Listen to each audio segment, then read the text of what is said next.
뜻일까? 무슨 뜻일까, 얘들아? 심심. 내가 너무 심심해서 사과할게. 이런 뜻일까? 깊은 사과를 깊은 마음으로. 아니에요. 진심을 담은 사과예요. 심심한 사과, 진심 엄청 깊게 진심으로 뉘우치면서 깊은 사과를 하는 거예요. 여러분, 깊은 산골을 심신산골이라고 하거든. 그것처럼 사과는 사과인데 엄청 깊은 마음으로 하는 사과를 심심한 사과라고 합니다. 여기에 심심하다는 매우 깊게 사과드린다는 뜻이에요. 그래서 맞아요. 진심을 담은데 그냥 진심이 아니라 깊은 마음으로 매우 깊은 사과 이런 뜻이에요. 그래서 이걸 애들이 잘 몰라가지고 심심한 사과라고 하면 심심하게 사과한다는 뜻이라는 사람도 있고 막 되게 다양한 의미로 알거든. 근데 아니라는 거 여러분 알아둡시다. 이거를 20살이 넘은 사람들도 잘 모르더라고. 여러분만 모르는 게 아니라 여러분이 모르는 건 거의 당연한 수준이고 아는 애들은 진짜 똑똑하다 할 정도로 애들이 거의 모르는 거라서 갑자기 왕왕이라는 말을 하니까 왕왕 벌어지는 일입니다라는 거 할 때 왕왕이 무슨 뜻이라고? 땅이다 이런 뜻이 아니라고. 자주 일어나는 일이다라는 뜻이라고 했습니다. 만약 법원에서 내린 판결이 부당하다. 아까 내가 말했죠. 그 주호민이라는 사람이 내린 판결이 부당하다라고 생각을 해서 아니 나는 저 특수교사가 잘못했다고 생각한다라고 지금 상소를 한 상황이에요. 그 다음 결과가 어떻게 나올지도 봐야 되겠지. 지금 이번 결과는 특수교사는 잘못이 없다라고 나왔거든.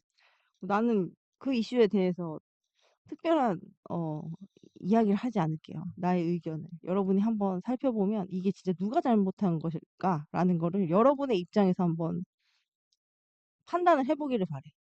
이거는 이 아이와 이 아이의 부모가 잘못 처신하고 있는 걸까? 아니면 이 특수교사가 잘못한 걸까? 여러분의 생각이 어떨지 이거 여러분이 판단할 수 있는 거거든요. 왜냐면 교실에서 일어나는 일이야.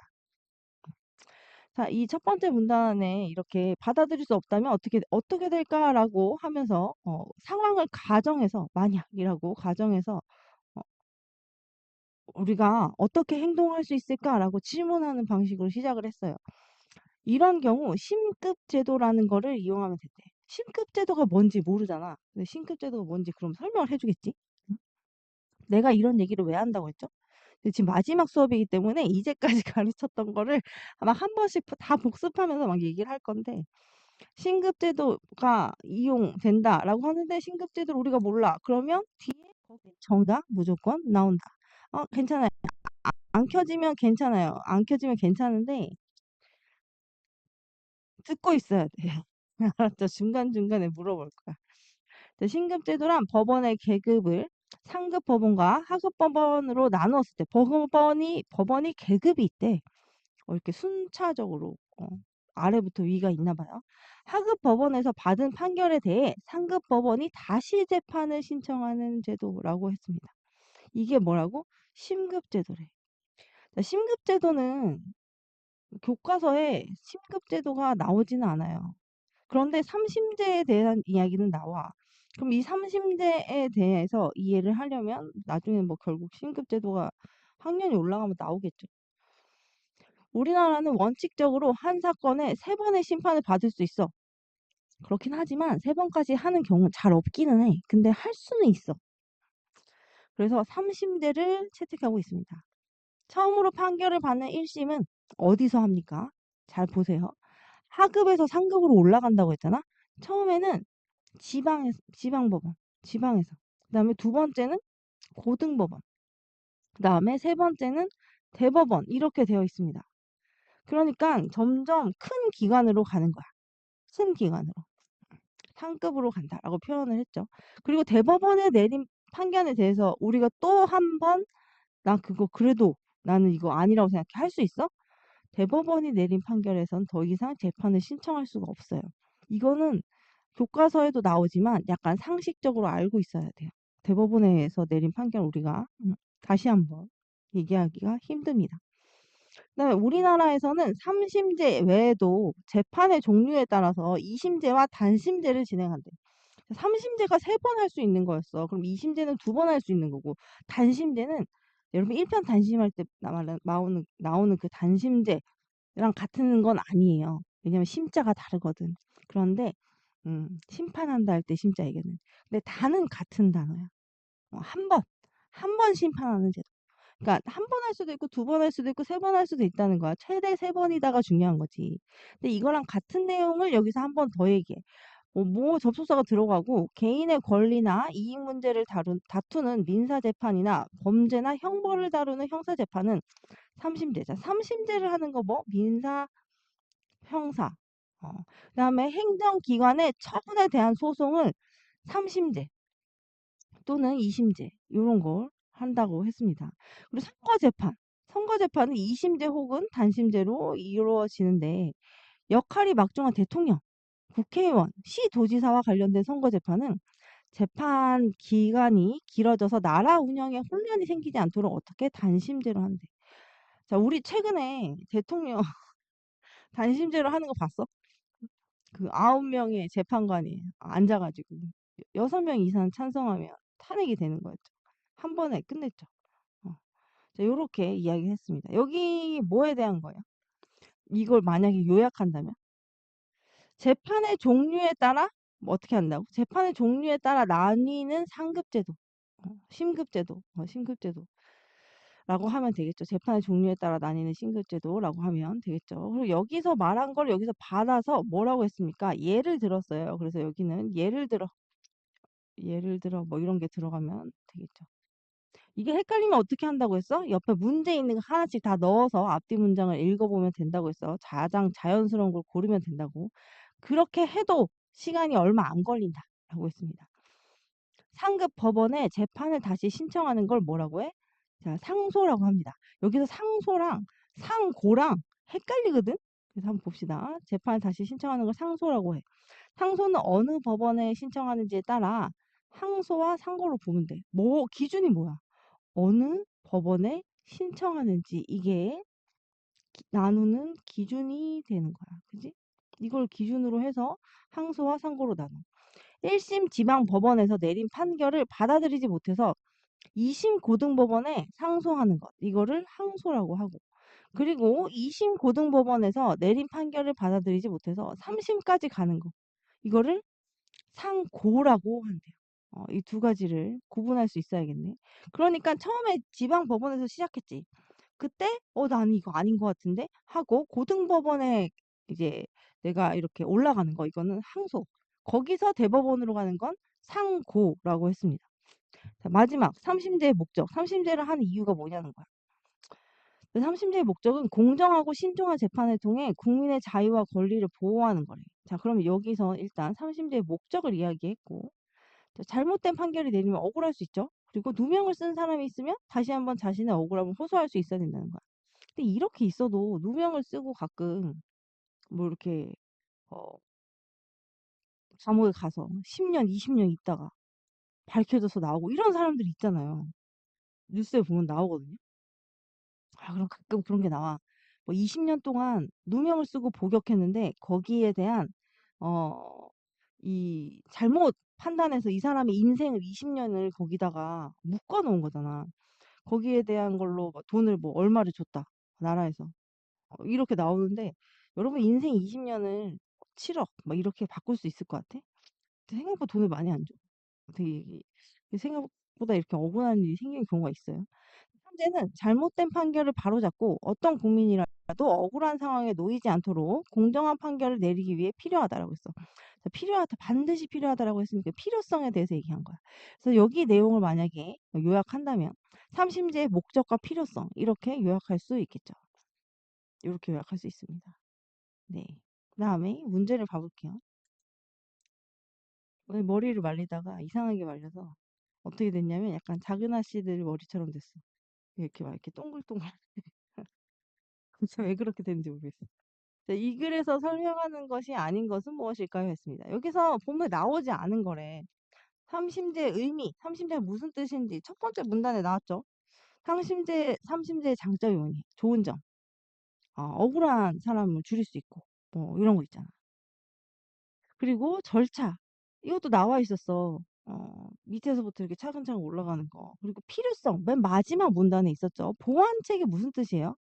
삼심제에 부족한 부분이 있는데 그거를 채워주는 거기에 대한 내용이 있으니까 일단 거기 삼심제의 음 단점에 대해서도 딱히 이야기하지 않았고 이걸 보완 책도 이야기하지 않았습니다.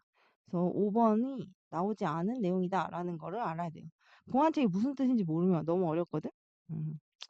부족한 부분을 채워줄 수 있는 방법 이런 거를 이야기했냐 이런 뜻이에요.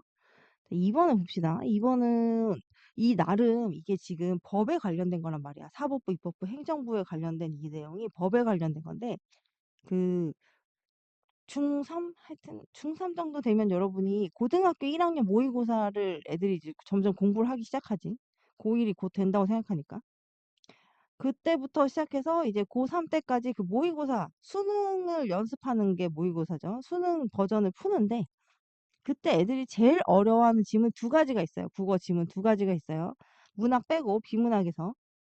음. 물론 철학도 어려워하죠. 철학의 관점 문제도 어려워하지만 보통 딱 지문을 마주치자마자 '아 큰일 났다. 모르겠다.'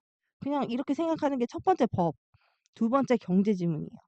그래서 이 법 지문은 기준이 뭔지 아니면 이게 어디까지 되는지 두 가지 기준과 범위라고 하죠. 내가 법 지문에 꼭 나오는 문제 유형은 기준, 무언가를 나누는 기준, 그리고 범위 이런 거를 잘 파악하면서 읽으면 문제를 잘 풀 수 있어요. 왜냐하면 법이라는 건 이게 잘못됐냐 아니냐 이런 거를 판단하려고 만든 거잖아. 그래서 이거는 잘못된 거야 아닌 거야 이런 거를 많이 물어봐. 그래서 그런 내용을 자꾸 파악하려고 생각하면서 읽어야 되거든. 그래서 일단 법 지문을 푸는 법 이거는 나중에까지 계속 써먹을 수 있는 거예요. 일단 법이라는 게 뭔지 이해하면 좀 유추할 수 있는 내용이죠. 상급 법원에 재판을 다시 신청하는 걸 뭐라고 해? 이런 거를 상소라고 해. 상고는 그 2 심에서 3 심까지 올라가는 그 상소를 어 상고라고 했지 이게 헷갈린다고 했죠. 우리나라는 한 사건에 대해 최대 2 번이 아니고 최대 3 번이에요. 최대 3 번의 심판을 할 수 있습니다. 그리고 선거 재판은 항상 대법원의 판결만 받을 수 있는 단심제로만 진행된다라고 했는데 선거 재판이 세 번째 문단의 중간에 쓰여져 있거든. 거기 보면 2 심제 또는 단심제로 이루어진다라고 되어 있어. 이런 거 헷갈리면 선거 재판이 쓰여져 있는 곳을 좀 찾아가 봐.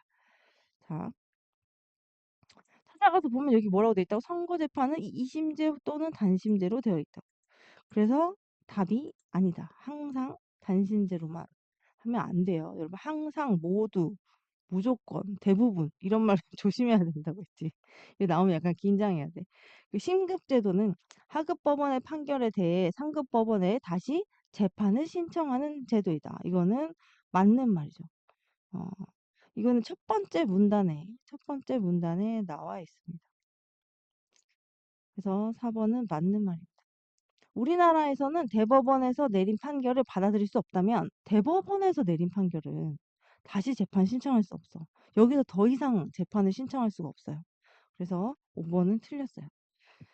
자, 그리고 3번은 아까 전에 같이 풀어봤는데 위에서 말한 거를 조금 더 자세히 설명해 줬잖아. 실제 사례에 가까운 이야기를 하면서 이거는 예를 들어라고 했고 만약에 이거를 그렇게 문장의 관계를 파악해서 하는 게 힘들다. 자, 이렇게 여기 이어주는 말 이렇게 접속사라고 하죠. 접속사를 찾는데 뭐라고? 첫 번째 문장 간 관계. 문장 간 관계를 파악해. 근데 만약에 내가 이렇게 해서 못하겠어. 그럼 뭐라고? 여기 문장 간 관계인데 글자를 못 알아보겠네. 어. 문장 간 관계를 파악해서 하는 거 못 풀겠으면 선생님이 어떻게 하라고 했죠? 다 넣어보자. 넣어보자라고 했습니다. 넣어보기. 넣어서 읽어보기. 그래서 요렇게 하면 되는데요. 여러분 이거를 굳이 써준 이유는 어, 마지막 시간이기 때문에 다시 정리를 한번 해본다라고 했습니다. 마치 시험 전 정리를 하듯이. 그 다음에 이 글을 읽고 알맞게 말한 친구. 본문 내용과 동일하게 말한 거겠지. 도지사의 선거재판은 판결을 받아들이지 못해도 재판을 다시 신청할 수 없겠군이라고 했어. 왜냐하면 3문단 마지막에 보면 대통령이나 국회의원, 시도지사와 관련된 선거재판은 단심제로 진행한다라고 했어. 그래서 이거는 맞는 말이야. 도지사의 선거재판은 단심제라고 어디에? 산문단에 써 있어요. 같은 사건에 대해 여러 번 재판을 받더라도 판결 내용이 달라질 가능성이 있죠. 올라갈 때마다 달라질 수 있어. 자, 밑에 지방법원, 고등법원에서는 다 너 잘못했어 라고 했는데 대법원에 가서는 이거 잘못한 거 아닌 것 같아. 무죄. 이렇게 하는 경우가 자주 있어요. 음, 완전 자주는 아니야. 근데 있어. 그리고 지방 법원의 판결을 받아들일 수 없을 때는 바로 대법원 아니에요. 고등법원을 거쳐서 가야 돼요. 바로 대법원에 갈 수 없어요. 그래서 여기서 맞는 게 경호밖에 없습니다. 이런 내용 되게 재밌지 않습니까? 법정 드라마 같은 거 보면 되게 이거 이해가 되게 잘 돼요. 여기 뒤에 지문 분석은 특별히 어려운 게 없다고 저는 생각을 했어요. 한번 보여줄게요. 자, 이거는 그냥 처음에 심급제도에 대해서 이야기를 했고, 그 다음에 삼심제, 그 다음에 항소와 상고로 상소가 나뉘죠. 이제 여기에 대한 게 여기에 쓰여져 있어. 어떻게 나뉘는지 상소가. 여기를 항소라고 하고 여기를 상고예요. 이거 잘못 썼어요. 자, 다시 써줄게요. 상고입니다. 음, 어떻게 잘 써보자. 음, 상고예요, 상고. 여기가 상고라고 돼야 되죠. 우와, 네. 그 다음에 여기 나머지는 대법원이라고 채워주면 되죠. 마지막이 대법원이니까. 마지막이 대법원이죠. 왜 이렇게 되는 거야? 어, 내 뜻대로 되지 않고 있어. 그리고 이 밑에 들어갈 날만 여러분 수업 시간엔 하지 않지만 여러분은 풀고 있습니까? 여러분은 풀고 있나요? 예쁘게 안 된다. 이렇게 써야겠다. 그리고 여기 이건 꼭 풀어야 됩니다. 어휘가 되게 중요한 파트가 이 법에 관련된 지문인데요. 그래도 지금 여기는 어려운 한자어가 많이 안 나와. 음. 나중에 이 법 지문이 어려운 이유가 한자어가 되게 많이 나오거든. 근데 이런 기본적인 것들을 좀 알아둬야 그 한자어, 모르는 한자어가 나왔을 때도 이런 뜻이겠거니 하고 유추할 수 있어요. 자, 이번에 이게 사법부에 관련된 거라고 했는데 사법부는 법에 따라서 판결을 하는 거야. 법을 만드는 데가 아니야. 법에 따라서 판결을 하는 곳이. 그지? 이제 공정한 재판이 되기 위해서 제가 법원을 알 거라고 생각해서 안 읽었어요. 어, 다른 국가기관이나 집단의 간섭을 받아 안 받아? 간섭을 받지 않아야 돼. 그래서 얘네를 독립성을 가지고 있다라고 이렇게 표현해요. 이 집단의 간섭을 받지 않는 거를. 그래서 이거를 또 공개를 해야 돼. 우리가 가서 이렇게 지켜볼 수도 있어요. 그래서 이번에 엄청나게 많이 신청했죠. 그 대통령 탄핵 심판을 방청할 수 있는 권리를 전 국민이 거의 아이돌 티켓팅 하듯이 티켓팅을 했습니다. 이 밑에 있는 그림을 보면은 요 내용이 본문에 쓰여져 있는 건데 여기에서 가장 중요한 거는 요거를 알아놓으면 돼요. 사법권은 독립되어야 한다는 데. 요 정도만 알아놓으면 됩니다. 나머지가 이렇게 끼어들 수가 없다. 다음 지문을 볼게요. 다음 지문. 자, 앞에 배웠던 그 세 가지 기간의 서로 힘의 균형에 대해서 이야기를 하는 건데, 사실 여기 밑에 내용도 다 읽고 문제를 풀어야 되지만, 문제 풀 때는, 교과서에서 가장 중요하게 기억해야 되는 건 이 상권 분립의 개념이긴 해요. 우리나라 앞에서 배웠어, 이거. 요약해 주는 거야. 법을 만드는 곳은 어디야? 입법부. 어. 근데 법을 실행하는 곳은 어디예요? 행정부. 법을 해석하는 거. 자, 얘가 제대로 했냐, 안 했냐, 잘못했냐, 이런 거 이야기하는 거는 사법부예요. 주로 우리가 법 지문이 나올 때는 어디에 관련된 내용이 나오냐면 이 법을 해석하는 거. 여기까지는 얘가 잘못한 거고 이거를 넘어서면 뭐, 이거는 그냥 잘못한 걸로 훈방 조치로 하지 않고 뭐 법을 어겨서 뭘 많이 어긴 거기 때문에 벌금을 내야 되고 벌금을 무엇을 기준으로 내야 되며 막 이런 것들이 쓰여져 있는 것이 음, 해석되는 거. 그래서 너는 여기서 이걸 어겼거든. 그래서 벌금까지 내야 돼. 이렇게 판결을 내려주는 거잖아. 그래서 그렇게 판결 내릴 수 있냐 없냐라는 거를 사례를 주고 본문을 근거로 판단해봐라. 이런 문제가 실제로 수능에 나와요. 그래서 이게 아니 이게 사회 지문인지 국어 지문인지 모르겠는 그런 것들이 나오거든. 실제로 그런 게 나왔을 때 좀 어렵기 때문에 우리가 지금 이거를 묶어서 사회랑 국어를 묶어서 이렇게 통합 사회에서 공부를 해 보는 거죠. 자, 이렇게 세 가지 권력을 나눠서 서로 견제하고 균형을 맞추고 있대. 얘네 셋이서 서로 다른 일을 하지만 균형 있고 공정하게 작동해야 되기 때문이죠. 그래서 이거를 삼권 분립이라고 한다는 거야. 삼권 분립은 되게 교과에선 자주 나오는 시험 개념이에요. 그렇다면 삼권 분립이 필요한 까닭은 무엇일까라고 질문하면서 필요한 이유에 대해서 내가 얘기할게 라고 화제를 제시했어. 이 뒤에 계속 뭐에 대해서 얘기할 거라고? 삼권 분립이 필요한 까닭에 대해서 나 얘기할 거야 라고 한 거야. 삼권 분립은 권력을 분산하여 권력을 이렇게 나눠줬다는 거지. 권력을 나눠줘서 한쪽의 힘이 세지는 것을 막아. 그래서 각 기관이 서로 견제하고 감시함으로써 권력의 남용을 방지한다. 여러분, 권력 남용이 무슨 뜻이에요? 예를 들어서 엄마가 아침 메뉴도 엄마가 먹고 싶은 거 정했어. 점심 메뉴도 엄마가 먹고 싶은 거 정했어. 아, 아빠가 막 계속 막 이거 먹자 그러고 나는 이거 먹고 싶은데 막 다 의견이 다른데 저녁도 엄마가 먹고 싶은 걸 정했어. 엄마의 권력 남용이죠. 예를 들자면. 그래서 아침, 점심, 저녁을 아침은 엄마 먹고 싶은 거, 점심은 우리가 먹고 싶은 거, 저녁 아빠 먹고 싶은 걸로 하자. 이건 뭐예요? 권력 남용을 방지하는 거지. 무슨 뜻인지 알면 돼. 그다음에 만약에 한쪽에 너무 많은 권력이 주어져. 아까처럼 말한 것처럼 한 사람이 그냥 먹고 싶으면 다 먹어. 그러면 입법부는 특정 사람들의 이익만을 반영하여 법을 만들 수가 있다는 거야. 그럼 어떻게 돼? 이 법을 기준으로 판단하잖아. 그러니까 사법부는 또 권력을 가진 사람에게 유리한 방향으로 판결을 할 수가 있습니다.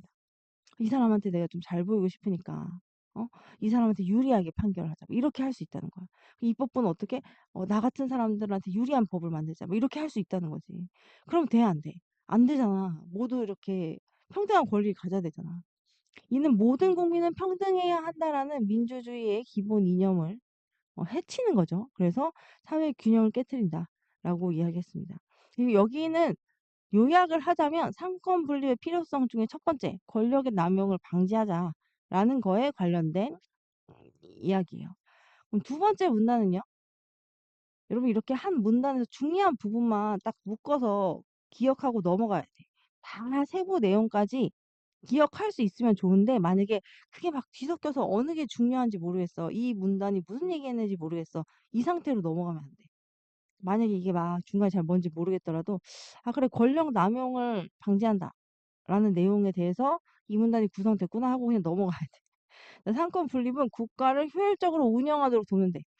여기는 뭐야? 효율적인 운영이 상권 분립을 사용하면 된다는 거구나라고 알고 뒤에 부분은 사실 만약에 이게 시간에 쫓기면서 읽어야 되는 지문이면 만약 한 기관에서라고 하는 순간 이거를 이해를 돕기 위해서 설명하는 거구나.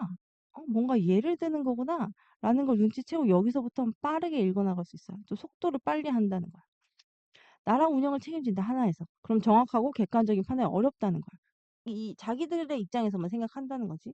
그런데 이렇게 권력기관의 역할을 명확하게 나누면 각 기관은 자신의 전문 분야에 집중할 수 있습니다. 그래서 하나의 사안을 두고도 하나의 어떤 일을 두고도 각 기관에서 다양한 의견이 제시되기 때문에 여러 방면을 고려해 그래서 종합한 최적의 결론을 이끌어낼 수 있다라고 했습니다. 이건 뭐예요? 상권 분립의 장점이죠. 따라서 상권 분립은 역할을 분담함으로써 각 기관은 전문성을 가지고 효율적으로 국가를 운영하게 된다. 그럼 결국에 이 얘기가 뭐야? 상권 분립이 왜 국가를 효율적으로 운영하도록 돕는다는 건지 저 내용을 설명한 거잖아. 이해할 수 있게. 그죠? 그래서 이걸 읽고 이해가 되면 더 좋겠죠. 그다음에 마지막 문단이 따로 있긴 하지만 이제 여기 상권 분립의 장점, 단점 뭐 이런 걸 얘기한다고 했을 때 여기 마지막 문단이에요. 단점도 있대. 좋은 점만 있는 거 아니래. 먼저 세 기관이 독립적으로 운영되기 때문에 의사결정 과정이 지연될 수 있다는 거예요. 이렇게 되면 문제를 빠르게 처리하지 못해 국민의 불만이 높아집니다. 서로 견제와 감시가 지나치면 이게 어떤 거냐면 그냥 제가 그러니까 사람으로 표현하자면 그냥 제가 싫은 거야. 왜 내가 말만 하면 쟤는 반대를 해? 이렇게 될 수 있단 말이야. 그래서 정치적 갈등이 생길 수도 있다는 거죠. 나중에는 내가 이거에 대해서 이 사안에 대해서 막 명명백백히 따져보는 게 아니라 전문성을 가지고 그냥 입법부에서 찬성하면 나는 그냥 반대할 거야. 이런 식으로 갈 수도 있다는 거야. 이 정치적 갈등으로 각 기관이 서로 충돌하면 어때? 국가의 통합과 협력이 어려워질 것이다라고 했습니다. 그래서 의사결정 과정이 지연될 수 있고 이렇게 서로 갈등을 유발할 수가 있다라는 음, 상권 분립의 단점 두 가지를 이야기했어요. 그러면 마지막 진짜 마지막 문단이 이거는 이제 요걸 묶어가지고 결론을 내리는 문단인데 상권 분립은 민주주의를 강화하기 위한 중요한 원칙이다라고 했습니다. 실제로 민주주의로 돌아가도록 하기 위한 원칙이라는 거죠. 모든 사람이 공정하게 대우받고 권리와 자유가 존중돼야 된다. 상권 분립을 통해 권력이 한 곳에 집중되지 않도록 하고 서로 다른 권력 기관이 협력하고 견제함으로써 민주주의 원칙을 지킬 수 있다라고 했습니다. 이렇게 하면 될 것 같아요. 문제를 보겠습니다. 글쓴이가 이 글을 쓴 까닭이 뭐예요? 왜 이 글을 썼어요? 이 내용을 전달하기 위해 썼을 텐데 이 내용의 주제가 뭐냐는 거야. 이 주제를 물어본 거랑 같은 문제죠. 주제를 물어본 거랑 같은 문제예요. 상권 분립의 구체적 사례를 말해주고 싶어서. 비슷한데 좀 약해. 그지? 상권 분립을 해야 하는 이유를 설명하기 위해서. 이게 맨 마지막 문단에 나왔죠. 답이 2번인데요. 이런 주제를 묻는 문제의 대부분은 우리나라 글은 어, 영어는 꼭 그렇지 않아. 영어는 보통 어디 있어야 되더라? 영어는 뭐 이렇게 외우면 안 돼. 외우면 안 되지만 그냥 요것 때문에 조금 더 거기에 힘을 실어서 읽어본다는 건데 영어는 주로 앞쪽에 있잖아. 들어갈 때 목적을 말하고 시작해요. 근데 우리나라 말은 끝까지 들어봐야 돼라는 속담이 있죠. 그럴 정도로 주제는 거의 맨 끝 문단에 있습니다. 맨 마지막 문단에 있을 확률이 90% 이상이에요. 100%는 아니지만. 그래서 이 요런 생각으로 만약에 내가 주제가 헷갈려. 그럼 마지막 문단을 한번 읽어봐. 그래도 헷갈려. 그럼 첫 번째 문단을 한번 읽어. 일단 마지막 문단을 읽으면 거의 끝납니다. 상권 분립에 대한 국민들의 인식을 바꾸려고 하지 않았고 더 효율적인 원칙이 상권 분립보다 더 효율적인 게 있다 이런 얘기 안 했어요. 그리고 민주주의를 발전시킨 역사, 역사 이야기 전혀 안 나왔습니다. 옛날부터 이렇게 시간 순서대로 뭐 얘기한 게 없어. 그런 다음 이 글의 내용과 일치하지 않는 것. 자, 나머지는 다 일치하는데 본문의 내용과 다른 게 있거든. 나라를 위한 중요한 일은 새 권력기관 중 한쪽으로 권력을 모아? 그러면 상권 분립이 아니잖아. 일권 분립이라고 분립이 아니지. 일권을 모아주는 건데. 한 권력이 더 많은 권력을 행사하지 못하도록 하려고 하는 거야. 상권 분립은. 그지? 그러니까 이거는 이렇게 하면 안 돼요. 정확히 반대로 행동한 거야. 내가 너에게 힘을 실어줄게. 이러면서 모아주기만 하면 안 되지. 이 글을 통해 답을 알 수 있는 질문이 아닌 것은 본문에 나와 있지 않았네요. 아예 언급 안 된 거. 권력기관의 의사결정에 대해 국민의 신뢰를 높이는 방법은 무엇일까라고 했어. 이런 어떻게 해야 국민의 신뢰를 높일 수 있을까? 사실 그냥 국민의 신뢰를 높일 수 있을까가 아니라 국민의 신뢰에 대한 얘기가 뭐 많이 나왔습니까? 국민의 신뢰에 대한 얘기가 나왔다고 생각되는 부분이 딱히 없어요. 내가 지금 다시 한번 훑어보고 있는데 신뢰에 대해서 나온 얘기가 없어. 그냥 국민의 불만이 어떻게 되면 높아지는지 뭐 이런 얘기 나왔어도 아예 여기에 대한 이야기가 없다. 그래서 3번은 대답을 해줄 수가 없다. 이 지문을 근거로. 그리고 다음에서 설명하는 것을 이 글에서 찾아 네 글자로 쓰세요 했습니다. 여러분 이런 거 풀 때 이건 아예 안 나왔다라고 하는 방법도 있지만 또 어떻게 풀 수도 있어요. 이거가 어디에 나왔죠? 이거 첫 번째 문단에 나왔죠. 입부가 너무 많은 권력을 가지면 어떻게 돼? 특정 사람의 이익만을 반영하는 법을 만들 수 있다고 했어요. 이 문단에 이 말이 나와요. 이런 식으로 어디에 있는지 찾아서 이렇게 표시를 하고 나면 아예 표시할 수 없는 게 하나가 있어. 이거는 답을 알 수 있는 질문이 아닌 거야. 그지? 권력 기관의 감시와 견제가 지나치게 되면 어떤 문제점이 발생하나요? 이건 어디 있습니까? 이건 어디 있어요? 사문단에 있습니다. 사문단에. 사문단에 정치적 갈등을 유발한다. 그래서 효율적이지 않은 국정 운영이 된다고 했고 상권 분립을 중요한 원칙을 삼는 이유가 뭐라고 했습니까? 이거는 맨 마지막 문단에 나와 있죠. 어, 요거는 실제로 민주주의를 강화하기 위해서 중요한 원칙이 된다. 서로 견제해서 원칙을 지킬 수 있다라고 했습니다. 이렇게 해서 이게 질문이 아닌 것이 될 수 없는 근거를 찾은 다음에 하는 방법이 있어요. 다음에서 설명하는 거를 이 글에서 찾아 네 글자로 쓰래. 자, 이건 너무 쉬워요. 이거 다 맞았을 거야. 뭐야, 이거? 삼권 분립이야. 세 가지 권력으로 나누어 여기서 끝나야 되잖아. 세 가지 권력으로 나누어 이 뜻이 뭐야? 삼권 분립이에요. 그죠? 뒤에 지문 분석에 볼 게 있는지 한번 보고. 이제 지문 분석에, 아이고, 이 5번 문제 있잖아요. 중심 내용. 너무 쉽다고 생각했습니다. 왜냐면 한쪽의 권력을 모으기 위해 삼권 분립하고 아까 이거 반대되는 말이라고 했죠. 그래서 이건 아니고 의사결정 과정이 너무 복잡해진다고 했어. 오래 걸린다고 했어. 근데 이거를 지연시킨다라고 돼 있는데 단축시킨다라고 돼 있으니까 이것도 반대로 말했죠. 그래서 좀 이렇게 티가 많이 나게 반대로 말했고 실제로 이런 거를 단축시키는 삼권 분립 이런 식으로 바꿔서 그 수능형 그 법 지문에 나옵니다. 이게 맞냐 아니냐 이런 식으로 나와요. 그다음에 옆에 있는 그림을 보면은 나머지는 다 삼권 분립에 대한 내용이라서 본문이랑 우리 지금 읽은 거랑 똑같거든? 근데 요 그림을 그냥 한번 봐놓으세요. 이런 그림은 사회 시간에 음, 초등학교에서 나오고 중학교에도 나와요. 고등학교 가면 요거보다는 조금 이게 유치하다고 생각해서 요거보다 조금 어렵게 나오지만 똑같은 내용이 그때 또 나오거든. 근데 얘네가 뭐라고 하는지 자 이거 국회의사당 아닙니까 위에 이거 입법부에서 마음대로 너네 마음대로 하는지 봐야겠다. 사법부는 뭐 법에 벗어나는 행동을 니네가 하면 우리가 판결 내려주겠다. 가만히 있지 않겠다. 행정부는 뭐 공정하지 않은 법이 만들어지면 내가 거부하겠다. 대통령도 거부할 수가 있죠. 대통령이. 이런 식으로 얘기하고 있다. 이게 삼권 분립이다. 얘네가 서로 무엇을 감시하는지 감시한 내용이 써 있거든. 요걸 한번 기억을 해보자는 거야. 그 다음에 마지막 질문하고 5분 쉴게요. 여기. 마지막 지문은 되게 그냥 소프트한 거야. 어렵지 않아. 음, 미디어에 관련된 거야. 여러분, 미디어에 관련된 게 우리한테 어렵지 않은 이유는 우리가 미디어와 너무 밀접한 생활을 하고 있기 때문에 미디어에 대해서 잘 알기 때문이야. 그런데 여기 이거 미디어가 하는 기능을 세 개로 쪼개서 이야기했는데 이 세 개로 쪼갰을 때 이 단어가 좀 우리가 자주 사용하는 단어는 아니에요. 그죠? 어떤 작용을 한쪽에서 다른 쪽으로 이렇게 전달하는 역할을 하는 것을 뭐라고 한다고? 미디어라고 한대요. 미디어. 미디어의 정의가 이런 건지 몰랐어. 그치? 우리는 미디어를 통해 다양한 정보를 접하고 미디어에서 다루는 내용에 영향을 받기도 한다. 미디어는 개인은 물론 정치, 경제, 문화 등 사회 전반에 영향을 미쳐 다양한 사회적 기능을 수행한다라고 하면서 미디어의 사회적 기능이 무엇인지 앞으로 얘기할 거래.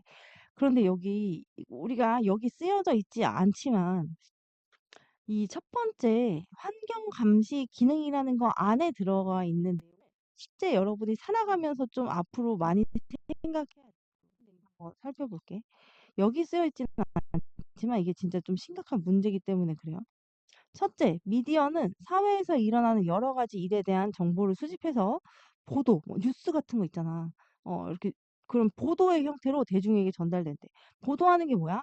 대중 전달 매체를 통해서 사람들한테 그 소식을 알리는 거야.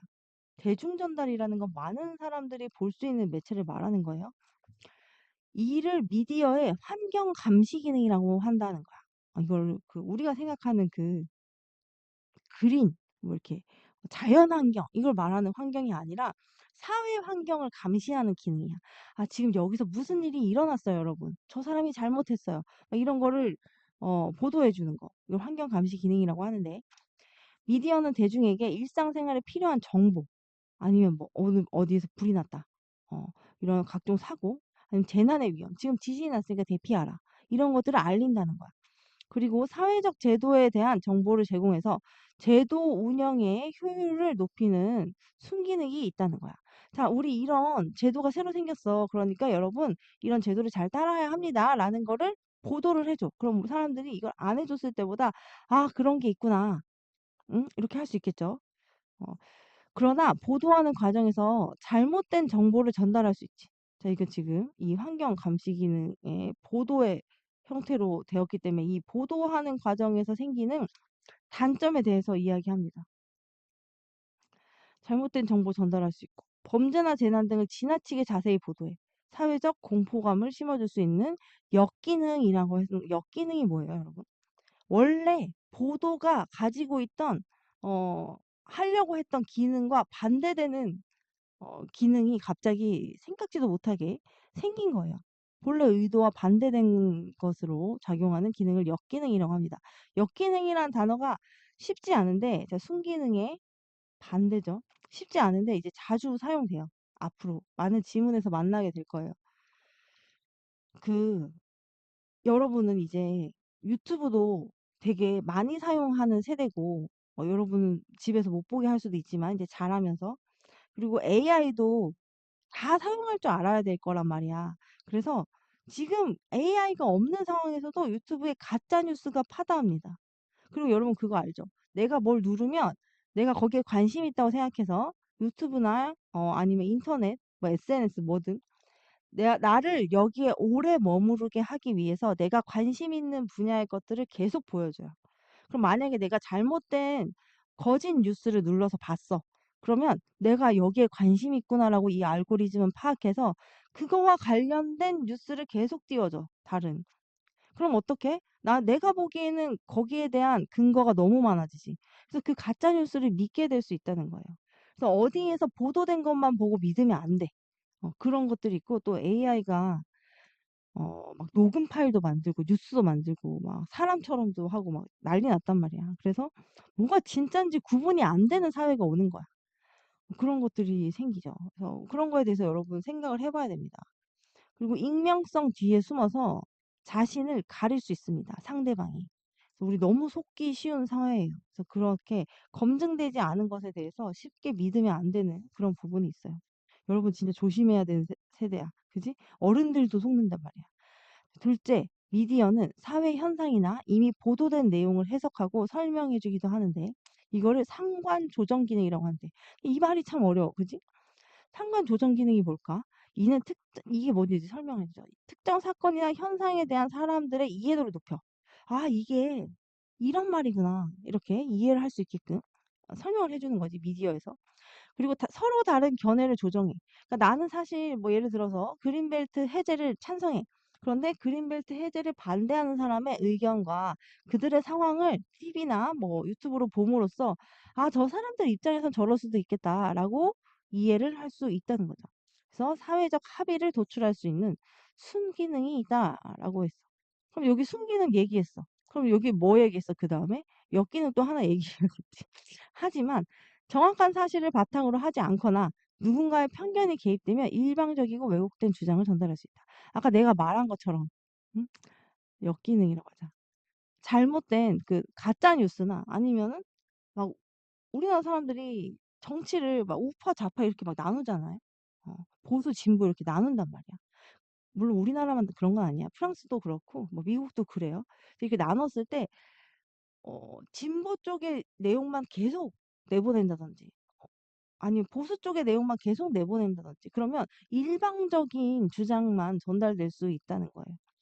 뭐가 맞는 걸까? 자, 각자의 판단을 해야겠지.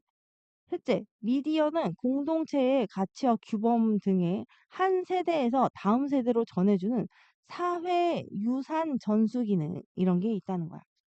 이게 뭐 여기에서 우리가 말하는 사회유산이라고 하는 거는 그 정말 국립중앙박물관에 있는 그런 도자기 같은 것들만 유산이 아니라는 거야. 어떤 거냐면 사회 구성원들이 우리도 사회 구성원이죠. 사회를 구성하고 있는 사람을 말하는 거예요.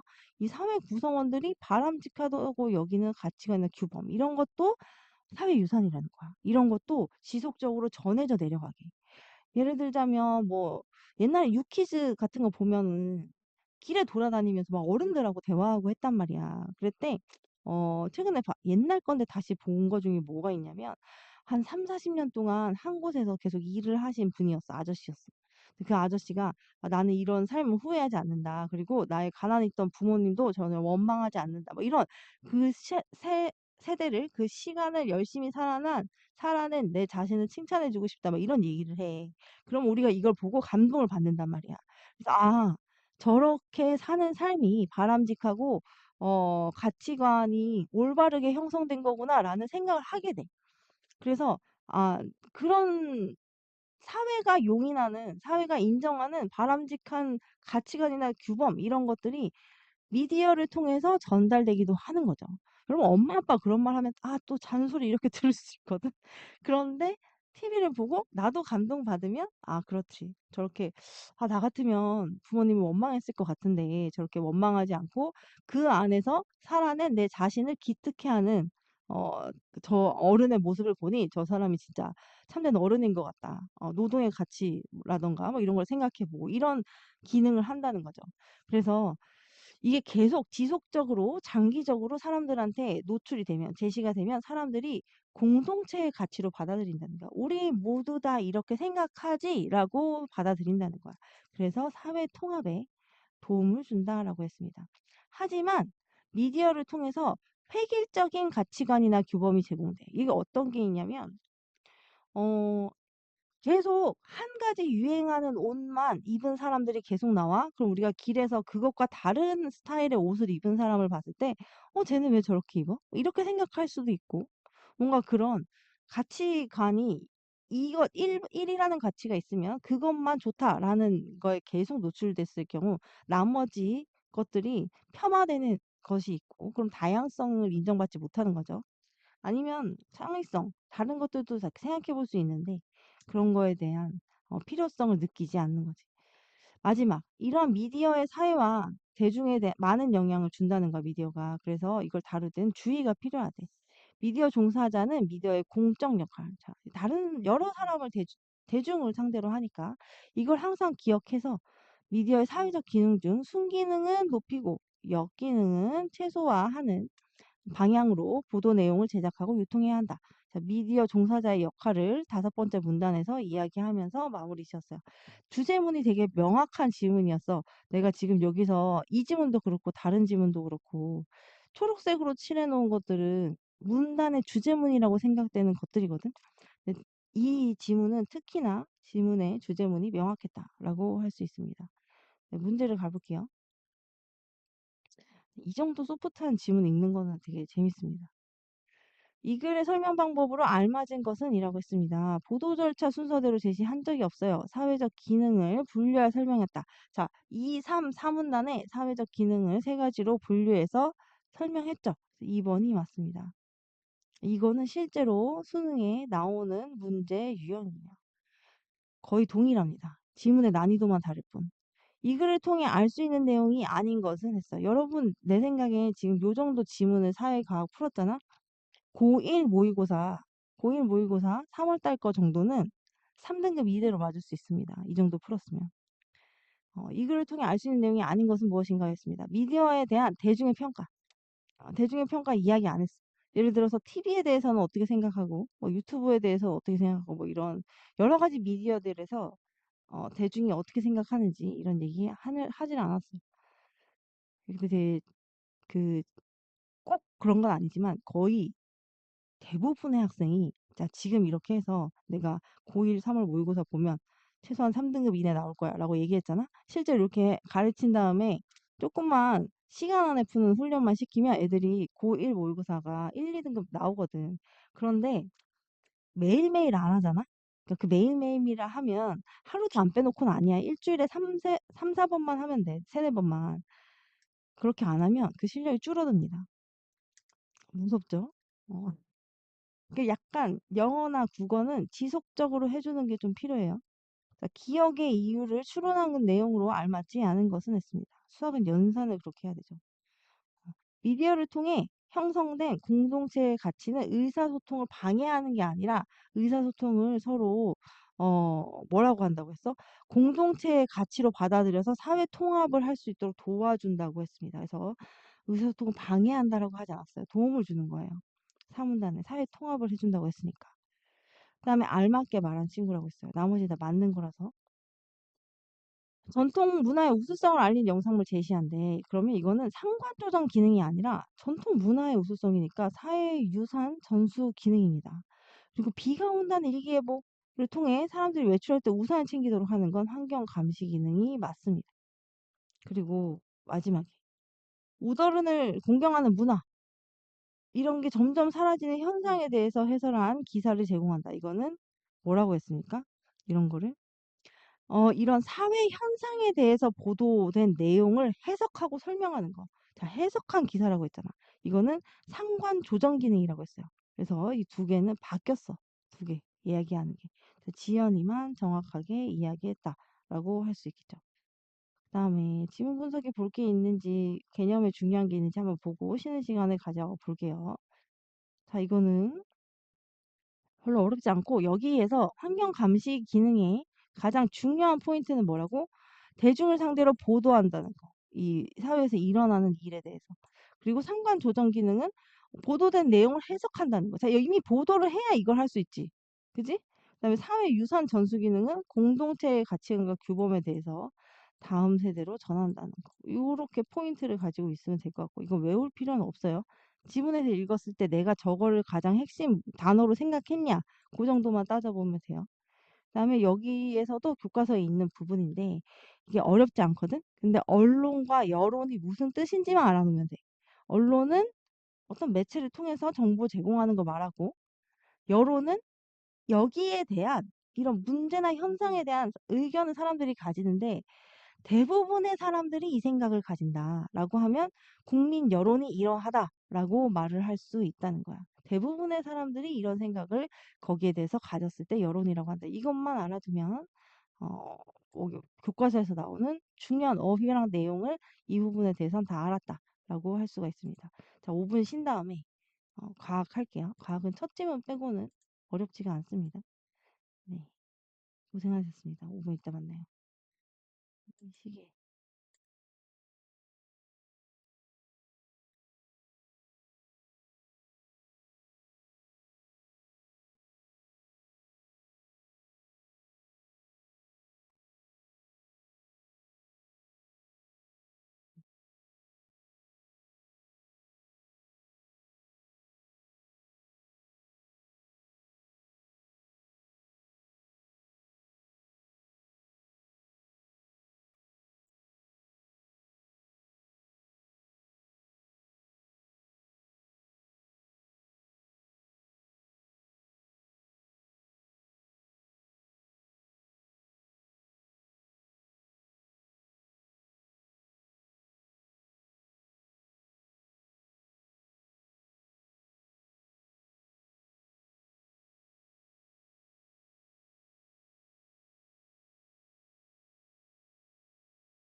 여러분 과학 130페이지입니다. 130페이지. 요 지구는 살아있다 여기만 어, 과학 130페이지고 지구는 살아있다 여기만 좀 정보가 많아서 어렵게 느껴져요. 정보가 좀 많아. 그래서 음, 원래는 여기 뒤에 있는 요 그림 있잖아요. 이건 교과서에서 배우는 건데 이거 고등학교 지구과학에도 이거랑 똑같은 얘기가 나와요. 이거보다 좀 더 복잡하게 나오긴 하지만 계속 나오는 내용이라서 지금 여기서 배우고 가야 중학교 때 또 배우고 고등학교 때 또 배우는데 외우기가 좀 쉽겠죠. 지구과학은 거의 암기입니다, 암기. 이해보단 암기예요. 그래서 이 부분 뭐 이해되는 부분도 있겠지만 자주자주 보면서 알아야겠지. 일단 우리가 본문 내용을 읽을 건데 이 내용을 다 읽어봤자 본문에서 다시 봐야 되기 때문에 모양만 한번 볼게요. 겉에 있는 이 부분을 뭐라고 한다고? 지각이라고 한대. 지각 밑에 뭐가 있어? 멘틀이 있어요. 그 다음에 외핵이 있고 내핵이 있대. 그럼 가장 안에 있는 게 뭐야? 내핵이죠. 요것만 머릿속으로 이 그림을 그릴 수 있게 해놓은 상태로 지문으로 가봅시다. 그럼 좀 더 읽기가 수월하거든? 지금 살아있대. 왜 살아있다고 말하는 걸까? 지구의 내부는 단단하여 움직이지 않을 것 같지만 사실 지구의 내부는 끊임없이 어때? 운동을 하고 있대. 나도 운동을 잘하는데 지구의 내부가 끊임없이 운동을 하고 있어. 그러면서 강한 에너지를 방출한대. 방출하는 건 바깥으로 내뿜는 거잖아. 에너지를 내보내는 거니까. 그지? 이것에 이 때문에 지구 표면에는 지진이나 화산 폭발 이런 자연 현상이 일어난다. 자, 이런 지진, 화산 폭발이 왜 일어난다고? 지구 내부가 끊임없이 운동해서 에너지를 방출하기 때문에 이런 자연현상 이런 게 발생한대. 우리 입장에서 재해지 지구 입장에선 재해가 아닌 거야. 그지? 지구의 내부가 운동하는 까닭은 무엇일까? 라고 했습니다. 이게 그 일본 옛날에 나온 일본 만화책에 그 막 예언 같은 게 있단 말이야. 근데 이제까지 막 다 맞았대. 내가 그 만화책을 안 봐가지고 모르겠는데 어 근데 올해 2025년 7월 달에 일본에 쓰나미보다 더 큰 뭔가 어 일이 있을 거 자연재해가 온다라고 그 책에 써 있었던 거야. 그게 되게 옛날에 나온 만화책이거든. 그래서 지금 일본에 7월 달에 7, 8월에 막 여행을 막 다 취소하고 있대. 여러분 어떻게 생각합니까? 그 예언이 맞을 것 같습니까? 갑자기 이걸 보니까 생각나네. 이거 보니까 이게 진짜 옛날부터 그 만화책 내용이 되게 돌았거든. 진짠지 아닌지 궁금하지 뭐야. 아니지 않을까?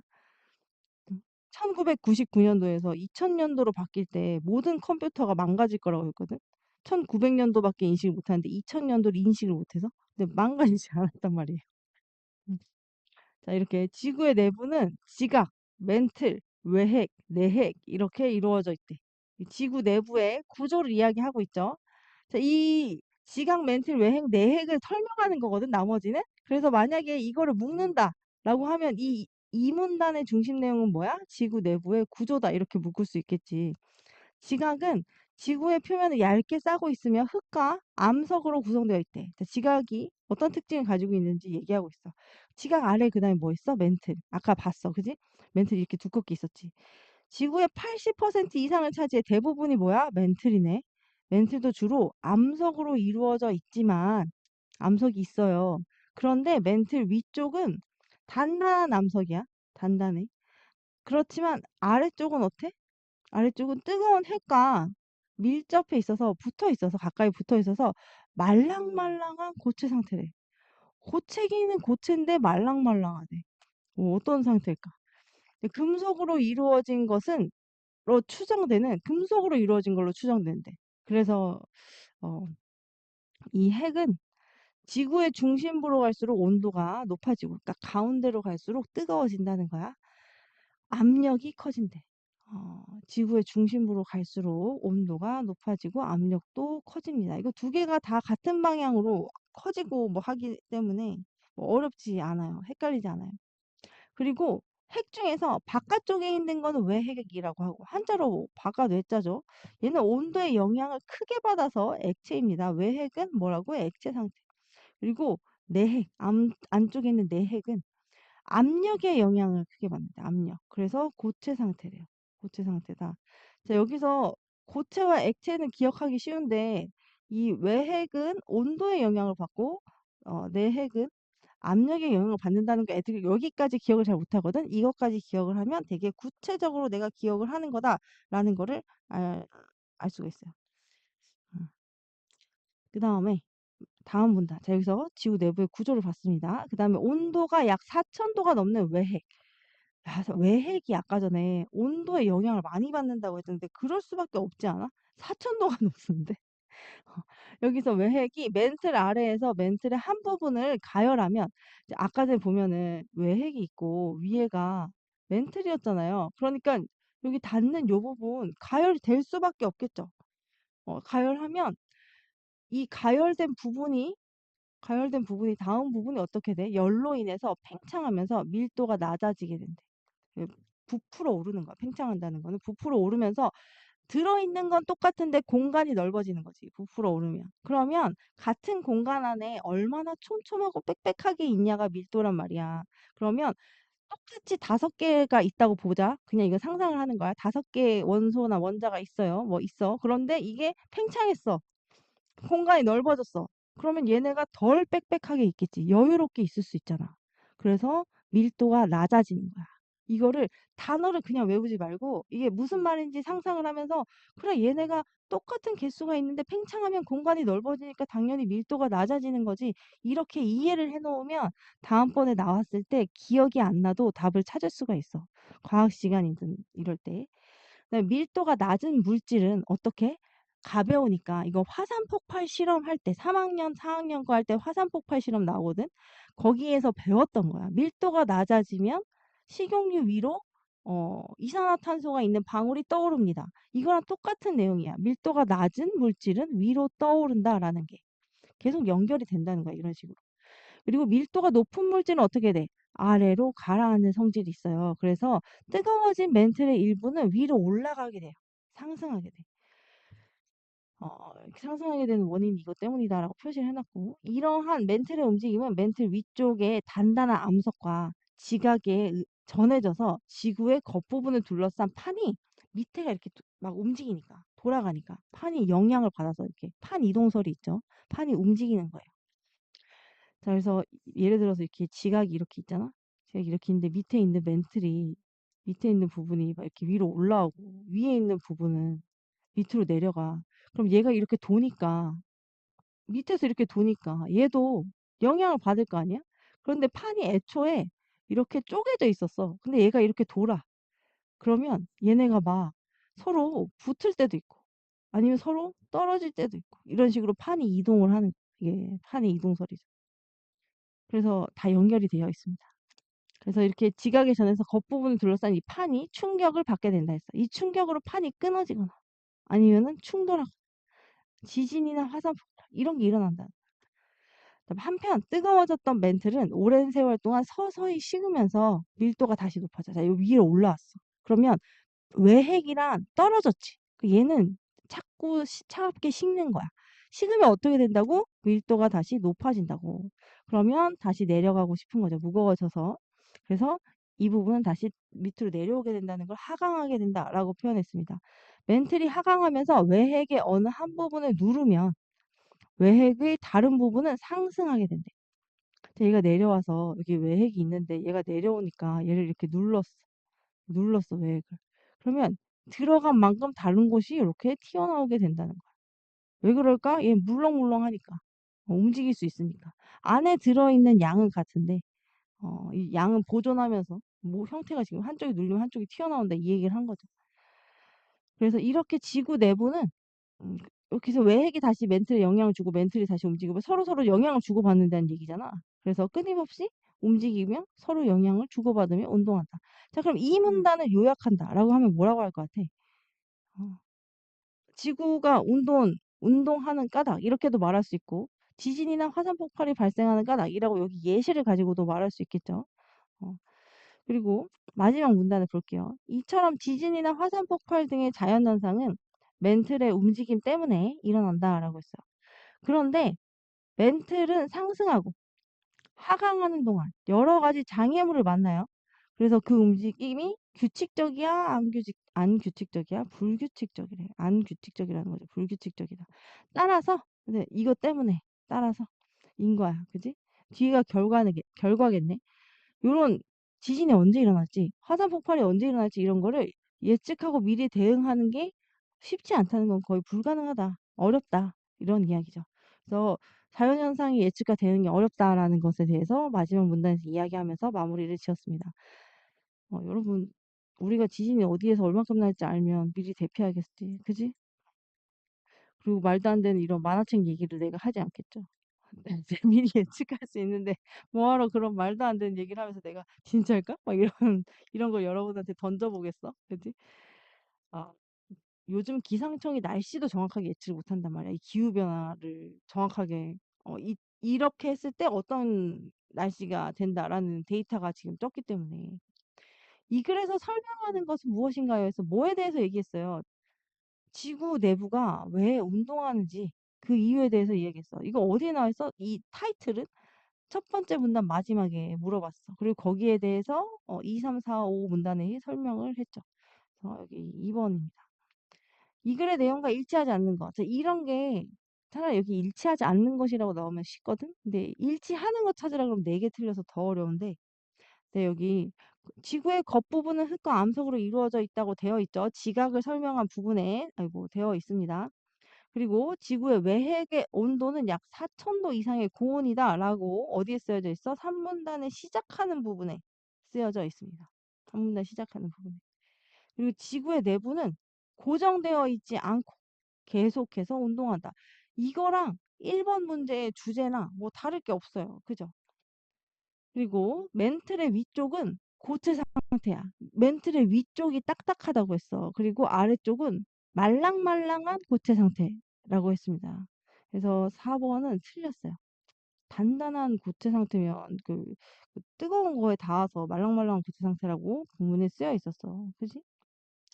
이거 어디에 써야 되냐면 이 문단 중간에 있어요. 만약에 이런 게 헷갈리잖아요. 그럼 내가 찾아봐야 된다라고 했죠. 그래서 2번에 4번 선지예요. 문제 2번에 4번 선지. 그럼 여기 봐봐.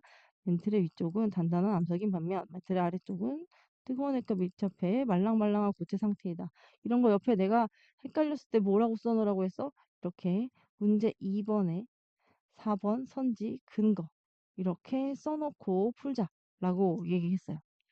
어, 이렇게 풀면 진짜 1등급 맞을 수 있어요. 고등학교 것도 지금 풀어도 1등급이 나올 정도야. 이렇게 풀기만 하면. 시간이 오래 걸리겠지, 지금은. 기억의 까닭이래. 기억이 뭐냐면 한쪽이 누르면 한쪽이 튀어나온다 이거거든? 이거 왜 이렇게 될까? 근데 지금 이게 기억의 내용인데 본문을 내가 지금 볼 수 없으니까 같이 띄울 수 없으니까 이렇게 써놓은 거고 외핵의 형태가 이렇게 딱 고정돼 있으면 불가능한 일이잖아. 근데 이게 고정이 안 돼 있으니까 가능하지. 그럼 고정되지 않은 거는 뭐예요? 액체라는 거야. 그래서 외핵이 액체 상태이기 때문이다 하는 1번을 써야 되는데 이 문제는 어려웠어요. 딱 뚜렷하게 나와 있지 않고 그냥 이 말을 찾으면 되는 게 아니라 그 말을 보고 이게 왜 이렇게 되는지 우리가 논리적으로 유추할 수 있어야 됐어. 이거 어려워. 추론 문제 중에서 좀 어려웠다. 그리고 4번. 지구 내부의 구조. 여러분 3번 맞은 사람 있어요? 3번 맞은 사람 있으면 채팅창에 1번이라고 좀 써줘봐. 이거 누가 맞았는지 궁금하다. 이거 좀 어려워요. 대부분 틀려도 할 말이 없는 수준이에요. 지구 내부의 구조가 멘틀, 내핵, 외핵, 뭐 지각 이런 게 있었잖아요. 그런데 지구 내부의 단면이 나타나 각 구조의 두께를 알 수 있는 그림. 이거는 있을 수 있겠죠. 뭐 80%다, 뭐 어쩌다 이렇게 돼 있죠. 어, 서연이도 맞았고 루아도 맞았대. 대단한데. 이거는 어울릴 수 있어요. 근데 처음 생겨났을 때와 현대지구, 지구의 성분 차이 이런 거는 이야기하지 않았어요. 여기에 대해서 관련된 이야기가 없는데 이게 필요하지 않잖아. 여러 개의 판으로 나눠져 있다는 것을 표시한 세 개지도 이것도 판 이동설에 대한 거라서 필요한 게 아니에요. 그래서 가를 적어주면 됩니다. 이렇게 맞은 친구 맞지? 지아도 맞았고 하라이도 맞았고 서연이 몇 명이나 맞은 거야? 어, 보자. 서연이, 로아, 지아, 하린이, 연아, 서연이 많이 맞았네? 근데 이게 어렵습니다. 이거 맞은 친구도 되게 잘했어요. 어려운 내용인데. 자, 이 지문 분석은 어렵지 않기 때문에 이게 뭐 안 어렵잖아 이거. 그냥 그 본문 내용 정리한 거예요. 음. 여기만 다시 한번 보고 가겠습니다. 여기는 본문 내용과 거의 똑같아요. 지각은 지구 맨 바깥쪽 있는 거고 흙과 암석으로 딱딱하게 되어 있고 40km 정도이다라고 했습니다. 두께가 어느 정도인지에 대해서 얘기하는 거죠. 근데 멘트를 얼마나 커? 2,900km까지의 부분이래. 엄청 이거 비교해 봐. 어마어마한 차이 나잖아. 그지? 지구의 부피 중 가장 많은 부분이라고 했고 멘트는 윗부분과 아랫부분 모두 고체지만 윗부분은 단단하고 아래는 말랑말랑한 고체라고 했습니다. 말랑말랑한 고체 어떤 건지 좀 궁금하잖아. 자, 외핵은 뜨거운 액체 상태. 그리고 내핵은 뭐라고? 깊이 5,100km. 가장 안쪽에 있으니까 위에 쌓여 있는 게 많아서 뭐에 영향을 많이 받는다고? 압력에 영향을 많이 받는다고. 여기 써 있진 않지만. 그래서 음, 논리적으로 생각 가능하죠. 제일 안쪽에 있는데 얘는 요만해. 근데 겉에 이만큼 둘러싸여 있어. 얘네가 누를 거 아니야. 압력의 영향을 더 많이 받겠죠. 그래서 요런 모양이다라는 거 정도만 알아두면 돼. 내 얘기 요거밖에 안 되더라. 진짜 조금이지 않니? 마지막에 과학과 사회입니다. 과학과 사회는 지문이 안 어려웠다고 저는 생각을 합니다. 3D 프린터 해본 친구들 있습니까? 이렇게 펜 같은 걸로 많이 팔던데 우리 집에도 있는데 잘 못하겠어. 그걸 이게 왜 3D 프린터야? 막 이렇게 생각했었는데 옛날에는 잘 못하겠더라. 컴퓨터로 코딩한 다음에 3D 프린터로 뽑는 거 이런 거 좀 재밌더라고요. 그 손으로 그 펜으로 하는 건 잘 못하겠던데. 생명을 살리는 프린터라고 되어 있습니다. 여기서부터는 저는 어렵지 않다고 생각하기 때문에 그냥 문단별로 툭툭 정리하면서 넘어가 볼게요. 종이에 잉크를 뿌려서 이렇게 인쇄하는 게 일반적인 프린트인데 설계도를 구현해. 설계도를 구체적으로 우리가 써서 입체적인 물건을 인쇄하는 거. 이거를 3D 프린터라고 합니다. 이거는 여러 가지 재료를 가지고 이제 프린트할 수 있다라는 얘기를 했고, 이러한 재료를 가루나 액체, 실의 형태로 바꿔요. 그런 다음에 재료를 조금씩 쌓아 굳히는 과정을 반복해서 물건을 인쇄한다라고 했습니다. 결국 이제 요걸 어떻게 인쇄하는지 인쇄 방법을 이야기한 거예요. 자, 이건 재료에 대해서 이야기하고, 이거는 인쇄 방법에 대해서 얘기했어요. 그러면 3D 프린트가 뭔지 이야기하고 재료와 인쇄 방법에 대해서 설명했다라고 하면 첫 번째 문단을 요약한 거겠죠. 두 번째 문단부터 이거를 어디에 사용하는지 이야기합니다. 처음에 이게 개발이 됐을 때는 제조업에서 주로 활용이 됐대. 제조업이라 하면 뭘 만드는 기업의 활동을 말해요. 뭐 이렇게 뭐 냉장고를 만들고 신발을 만들고 옷을 만들고 뭐 이런 여러 가지들 있잖아요. 2008년부터는 의료 분야에 도입이 됐다는 거야. 그래서 일본의 교수가 이게 인체 세포와 잉크 입자가 크게 비슷하다. 여기서 어, 아이디어가 생긴 거야. 착안하여 생체 세포를 재료로 생체 구조를 만드는 3차원 바이오 프린터를 개발했대요. 되게 아이디어가 좋죠. 여러분 아이디어가 있으면 끈기만 있으면 그걸 실현할 수 있어요. 여러분이 좋은 아이디어를 생각해낼 수 있는 사람이 된다면 세상에 도움이 되는 활동을 할 수 있는 거지. 그래서 이제 여기에 이제 그걸 가지고 뭘 만들었는지 예시를 들고 있습니다. 인공기와 인공간 이런 거를 쥐한테 이식하는 실험을 했고, 그다음에 인공혈관도 만들었다는 거야. 원숭이한테 이식했대요. 와, 이거 의사들이 진짜로 이거 해봅니다. 어. 그다음에 이처럼 3차원 프린터와 의료 기술을 결합해서 제 프린터 그리고 의료 기술 이거를 결합해.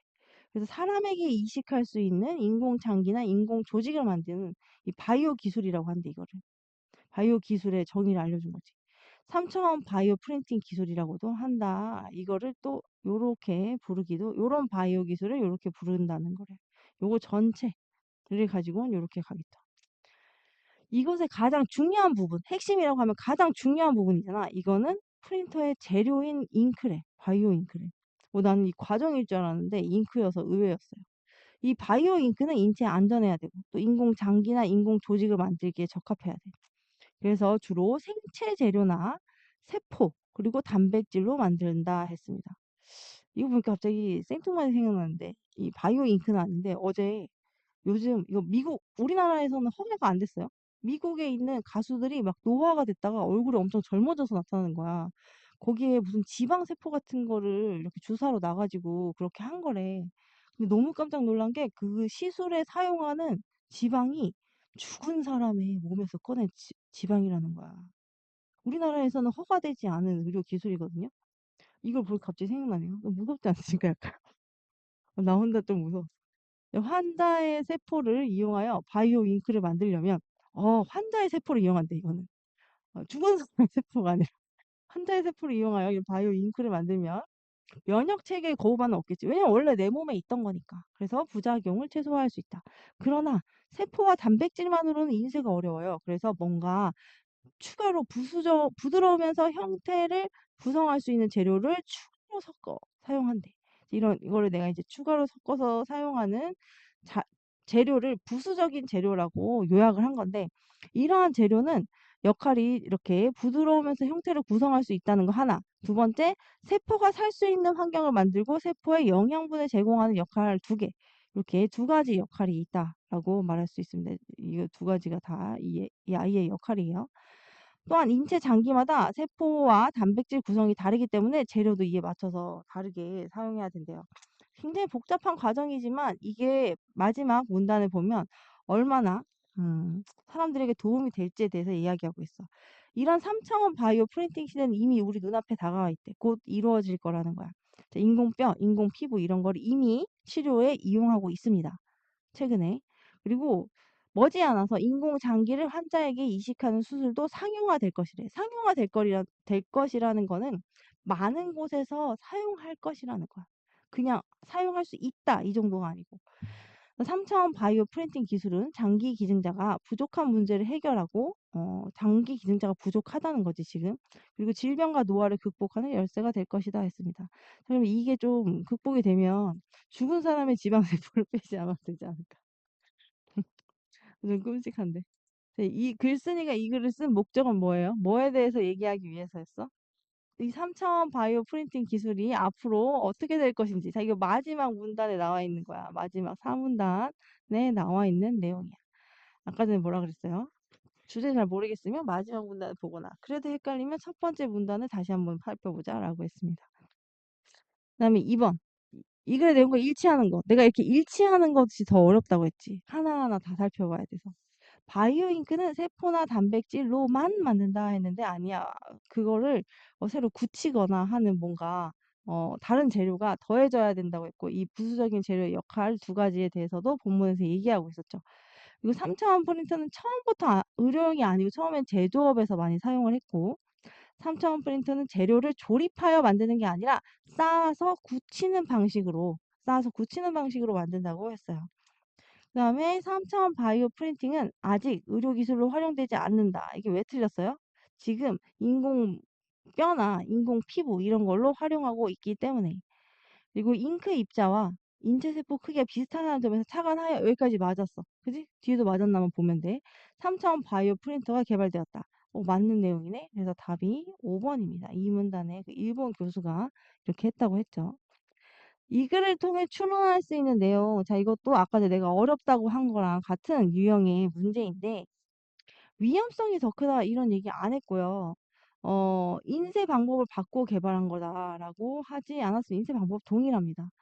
인식받을 수 있는 장기가 없어 질병을 치료하지 못한 사람들이 있다라는 걸 맨 마지막 문단에서 알 수가 있죠. 그래서 그 부분에 좀 해소가 될 것이다, 해결할 것이다라고 했습니다. 그다음에 여기서 이 기억이 뭐냐면 이게 좀 장기 기증이 부족한 걸 해결하고 질병과 노화를 극복하니까 이 3D 바이오 프린팅이 여러 가지 문제를 해결한다 뭐 이런 거잖아요. 그래서 두 가지 동시에 이득을 본다는 일석이조. 이 두 가지를 모두 해결할 수 있다라는 2번을 골라주면 됩니다. 이 문장만 봤을 때. 나머지는 그렇게 어렵지 않은데, 자, 나머지 내가 생각했을 땐 별로 어렵지 않았는데 각주국어 애들 잘 모르더라고. 이것만 무슨 뜻인지 알아놓으세요. 융통성 없이 현실에 맞지 않은 낡은 생각. 우리 요즘 요런 거 뭐라고 해요? 두 글자로. 꼰대라고 하죠, 꼰대. 그렇게 꼰대라고 하는 말이 좀 기분 나쁠 수 있으니까, 사자성어로 뭐라고 한다고? 각주국어입니다. 이렇게 얘기를 한다고. 그렇다고 그 얘기를 그 사람한테 할 수는 없겠지. 자, 여기 교과서에 나와 있는 의료기술이랑 바이오기술에 대한 개념인데요. 어려운 내용이 아니에요. 의료기술은 말 그대로 병을 고치고 건강을 지키는 기술을 말하는 거고, 바이오기술은 생체 기능, 구조를 인위적으로 조작해. 우리가 들어가서 뭔가 조작을 하는 거야. 그걸 바이오기술이라고 한대. 이렇게 노화 질병 일으키는 물질 제거하거나 뭐 유전자 수정하거나 뭐 이런 거 막 얘기한다고 합니다. 여러분 몇 살까지 살고 싶습니까? 몇 살까지 살고 싶다 이런 거 있어요? 나 초등학교 때 초등학교 몇 학년 때인지 모르겠어. 한 10살? 11살? 이럴 땐가? 이 사람들이 이렇게 오래 살 줄 몰랐고 내가 어리니까 50 몇 살이면 되게 많은 줄 알고 한 52살까지만 살아야겠다 이렇게 생각했었거든. 얼마 안 물론 내가 50대는 아니지만 충격적입니다. 큰일 납니다. 52세까지만 살면 그죠? 요즘에 여러분 한 130세까지 살 거라고 하던데. 마지막 지분 읽고 마무리할게요. 과학기술의 양면성. 여러분 양면성이라고 하면 장점이나 단점만 얘기하는 걸까? 장점과 단점 둘 다 이야기하는 거겠지. 양면성은 뭐야? 손바닥을 얘기하면 손등도 있다라는 거를 아는 게 양면성이 있다는 걸 아는 거거든. 첫 번째 문단은 현대 사회는 4차 산업혁명의 시대이다. 여러분 4차 산업혁명이 무슨 뜻이에요? 여기 설명을 해줬네. 로봇이나 인공지능과 같은 정보통신 기술이 사회 전반에 융합되어 일어나는 변화. 이거를 4차 산업혁명이라고 한대요. 자, 이걸로 인해서 인간은 방대한 양의 정보인 빅데이터, 빅데이터 말 그대로 엄청 많은 양의 데이터를 말하는 거야. 그지? 어. 그래서 이거를 활용할 수 있게 됐고 이걸 바탕으로 사물을 손쉽게 조작할 수 있게 됐어. 그래서 과학기술의 변화는 우리 삶에 어떤 영향을 미칠까라고 과학기술의 변화가 우리 삶에 끼칠 영향 이게 뭐야? 이 글의 주제겠지. 이 글을 쓴 이유. 이게 여기서 나옵니다. 이거 화제를 제시하고 있어요. 그러면 양면성이라고 했으니 끼칠 좋은 영향과 안 좋은 영향을 두 개로 나눠서 설명을 했단 말이야. 그럼 여기서 말하는 좋은 영향이 뭔지 봅시다. 과학기술이 효율성을 높여서 업무를 더 편하게 해준다. 자, 택시기사는 내비게이션을 이용해서 옛날에 지도 펴서 갔거든. 근데 여러분 그런 세대를 살지 않았죠.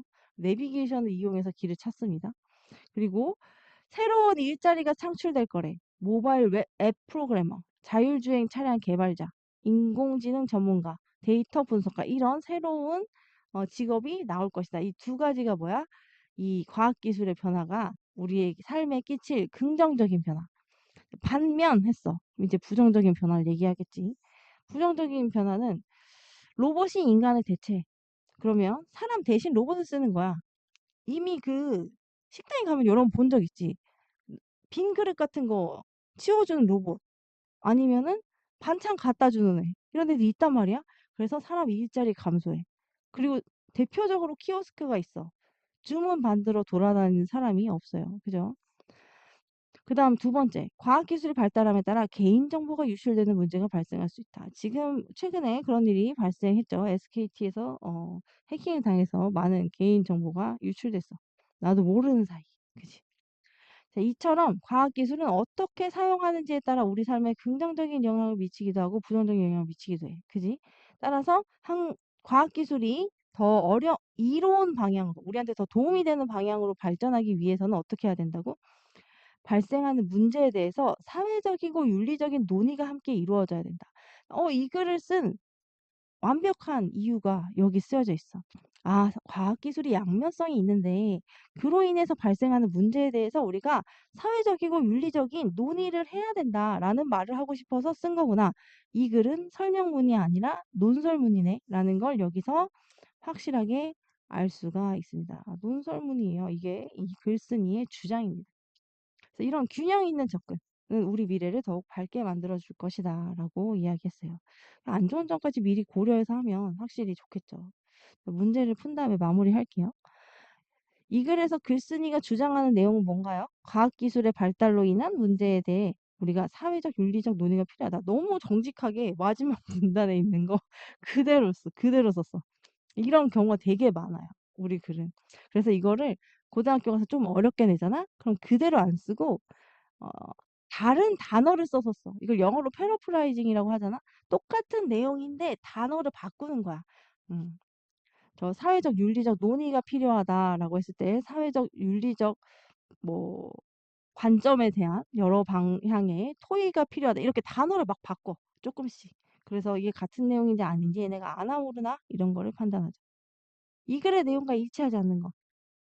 본문과 다르게 쓰여진 거. 과학기술이 발달함에 따라 개인정보 유출 문제가 감소하는 게 아니라 증가한다라고 길게 쓰여져 있었죠. 그래서 이거는 아닙니다. 그래서 5번이 틀렸어요. 그리고 이 글을 통해 답을 할 수 있는 질문은 본문에 나와 있는 거야. 개인정보 많이 빼간다고 했지 지키는 방법은 안 나왔고 자동으로 제어하는 원리도 나오지 않았습니다. 새로 생긴 직업 나왔어. 앱 프로그래밍 개발자, 자율주행 차량 개발자, 인공지능 전문가 뭐 이런 거 있잖아요. 나왔습니다. 그 선생님 남편이 그 자율주행 차량 개발자를 했었거든요. 하다가 중간에 끝까지 안 하고 딴 데로 환경 에너지 뭐 이쪽으로 옮겼는데 그 자율주행 자동차 개발하는 걸 할 때 프로그래밍만 하는 게 아니라 사람의 노력이 되게 많이 들어가더라고요. 이 진짜 자율주행이 되는지 안 되는지 직접 계속 타보는 거야. 장난 아니죠? 그 사람들 없을 때 타야 돼서 막 밤에 계속 운전해야 되고 프로그래밍 한 다음에 이게 진짜 돌아가는지 해봐야 되니까. 근데 그것도 우리나라 회사가 아니었어. 외국 회사였어. 그러니까 지금 우리나라 회사가 되게 이 자율주행 자동차 기술에 뒤처져 있어요. 그래서 좀 번외의 이야기지만 우리나라가 AI 인공지능에 너무 인공지능과 이것도 인공지능과 관련된 거잖아, 자율주행이. 거기 너무 뒤처졌다라는 판단에 있어서 뒤늦게지만 나라에서 거기에 엄청 푸시를 합니다. 그래서 뭐 작년에 가장 크게 바뀐 게 고려대인데요. 고려대에 인공지능 학과가 생겼어요. 120명을 뽑아요. 그렇게 나라의 정책에 따라서 학과가 물론 나라의 정책과 그 미래의 지향성에 따라서 학과가 생기고 볼륨이 정해지는 게 있어. 그래서 최근에 그게 좀 유망하니까 유망하고 발전시켜야 된다고 생각하니까 그렇게 한 거겠죠. 그래서 나라에서 그렇게 좀 푸시해서 만들거나 기업 연관되어 있는 학과 같은 경우에는 장학금도 좀 많이 주고 뭐 이공계 장학금 같은 것도 많이 나오고 인원도 많이 뽑아요. 갑자기 생각이 났어요. 이 글의 내용에 맞게 과학기술을 바라보고 있는 친구는 누군가? 좀 관심 있는 친구 있을 수 있잖아. 그지? 어, 과학기술의 발달도 중요하지만 과학기술의 발달로 발생하는 문제를 해결하려는 자세가 필요한다. 이게 마지막 문단과 가장 비슷한 이야기를 하고 있는 부분입니다. 그래서 유나가 비슷한 이야기를 했다라고 해서 보면 되고 143페이지에 이 교과 개념은 어려운 게 없어요. 그냥 기계와 인공지능에 대해서 얘기하는데 여러분 이거 여기 써 있는 것보다 여러분이 더 잘할 거야. 그리고 이게 지금 많이 음, 나라에서 푸시하려고 하고 지금 좀 뒤쳐져 있는 부분이라서 인풋을 많이 넣어서 발달시키려고 하는 부분이에요. 고대 말고 다른 곳에도 많이 생겼어요. 연대도 생겼고 많이 생겼는데 내가 작년에 120명이 생긴 게 진짜 큰 과거든. 그러면 120명인 과는 잘 없어. 선생님 과는 전체 단대를 합쳐도 120명이고 내 과는 18명밖에 안 됐어. 나중에 1학년 때 120명으로 들어가서 이렇게 막 전공으로 찢어지는 거였거든. 그렇게 자율전공 같은 거였어. 그래서 그 자율전공이 되게 유행할 때라서 이것도 이게 한 유행인 거야. 지금 이게 각광받는 시대인 거지. 이 얘기를 한 이유는 과에 인원이 늘었을 때는 거기를 타겟으로 하면 들어갈 수 있을 가능성이 높습니다. 그래서 얘기한 것도 있어요. 그래서 관심이 있으면 한번 살펴봐라. 뭐 이런 거죠. 여러분 고생하셨고 이 한 권을 한 권이 아니야. 두 권을 끝냈어. 여러분 모두 너무 대단합니다. 고생하셨습니다. 네. 주말 즐겁게 보내시고. 네, 다 끝났으니까 엄마한테 맛있는 거 사달라고 하고 하세요. 안녕.